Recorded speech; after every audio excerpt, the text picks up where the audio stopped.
Shalom à tous, j'espère que vous allez très bien. Je suis Urfé Desano, votre serviteur, l'évangéliste Urfé Desano. Et ce matin, nous parlerons de la réciprocité ou la loi de la réciprocité.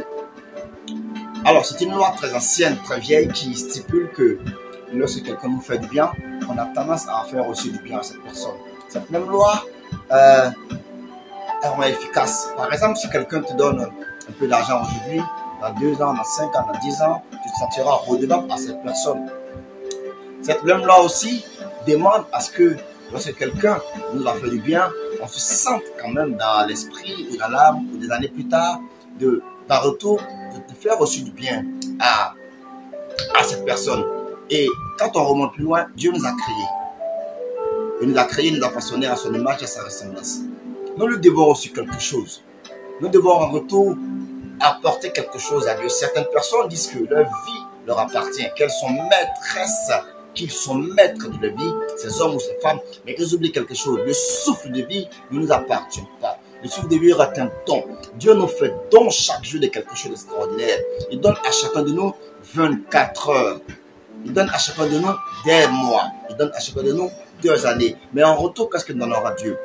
Ce matin, j'aurais voulu qu'on marque une pause et qu'on réfléchisse sur la loi de la réciprocité, qui est le fait que quand quelqu'un te donne quelque chose, tu as le droit, tu es obligé de donner aussi en retour quelque chose à cette personne.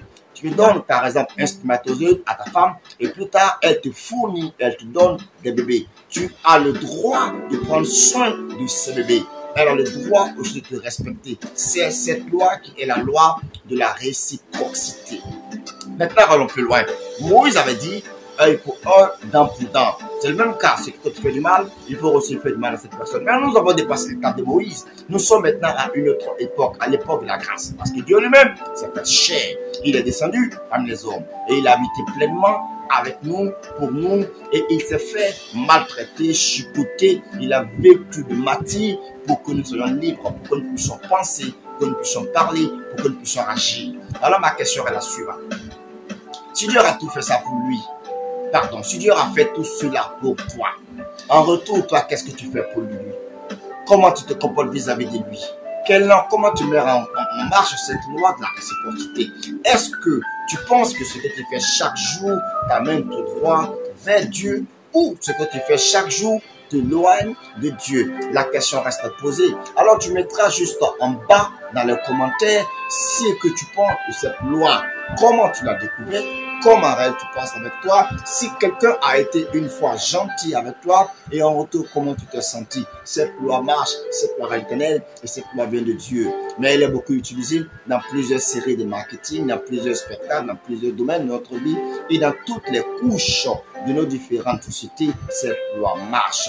Si tu veux obtenir quelque chose de quelqu'un, commence à faire d'abord quelque chose. Si tu veux être un grand leader, commence déjà à servir. Si tu veux être une bonne femme, sois soumise. Si tu veux être un mari, il faut remettre ta femme. Nous te donnons toujours quelque chose pour recevoir quelque chose de ton retour. Alors, tu mettras juste en bas dans les commentaires comment tu as trouvé cette loi et si tu l'as déjà utilisée, quelles sont les retombées positives ou négatives. Shalom, Dieu vous garde et super lundi à tous. On est ensemble.